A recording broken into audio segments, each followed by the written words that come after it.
tumayong balahibo ko nun, sir, na panahon na nakita ko, naku, andyan yata si VP Sara, andyan si Bongo nakapasok na. Ang penalty nito ay 4 na taon nata na kulong. Who gave you the order? I take my orders from the Chief of the Philippine National Police. So, Chief PNP. Ang ano po namin is really to assist ang PCTC po. Kaya nga. Oh, PCTC, did you or did you not give the order to General Marbil? No. No. So, General Marbil, are you lying? General Torre, may violation ho ba sa arrest ni former President Duterte?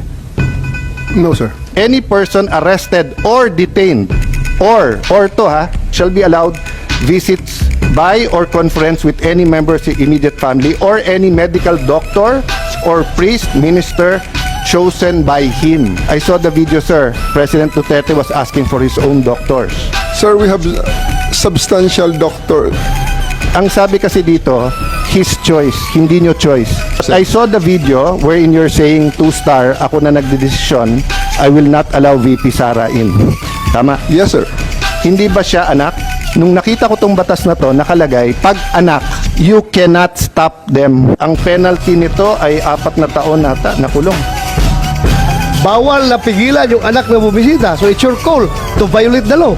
Yung doctor suba ni President Duterte certified him fit to travel. It's a part of the procedure for his private doctors for that to do that, sir. It will be the government doctors who will be No, taking that's not that, sir. true, sir. Ang nakalagay ho dito sa batas, it can be his doctors. Magiging inutil yung batas if you invite your doctors and then they cannot certify. So, ang mangyayari nun, if they certify hindi pwede, sinertify ng gover doctor pwede, korte ang magsasabi at kakasuhan yung doktor na nagkakamali. But if you tell me, sir, okay naman siya, o tignan mo. The law is clear eh. Hindi naman ikaw magsasabing sufficiente, hindi. But you're supposed to allow all of his doctors in right away and you're supposed to allow his family members there and not deny them. So, who give the order? Sino nagbigay sa'yo ng order? Sir, No, I have a team of you're the deputy one there. there. Wala si SOG doon. Ikaw ang nagkarga sa kanya sa aeroplano. Kaya tinatanong kita, who gave you the order? Still, sir, I take my orders from the Chief of the Philippine National Police. So, Chief PNP. It's always the guidance that ang ano po namin is really to assist ang PCTC po. Kaya nga. Oh, PCTC, did you or did you not give the order to General Marbil? No. No.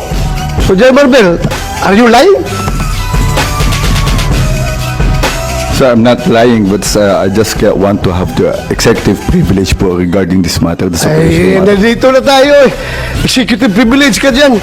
Bakit naging executive privilege? Kanina, bigla? sinabi mo, PCTC ang nagbigay ng order. Ngayon, mag-executive privilege ka. Kung sino-sino na tinuro mo. That's why we didn't want to attend the last hearing, because this is what we were expecting, ma'am. We didn't want to be bullied. We are not bullying you, sir. Ha? We want the truth. Secretary Remulla, I recall that General Torre, nagbigay siya ng interview na sinabi niya, bigyan lang ako ng eroplano. Ako nang bahala dyan. Arrest him and bring him to the Hague. Yun na. Simple as that. Arrest him and bring him to the Hague. Sagot ko lang, sir, bigyan mo ko aeroplano.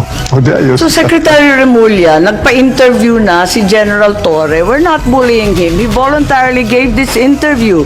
Sinabi niya na siya talaga. Paano ba yun? Sino nag-utos sa kanya? I gave them the advice.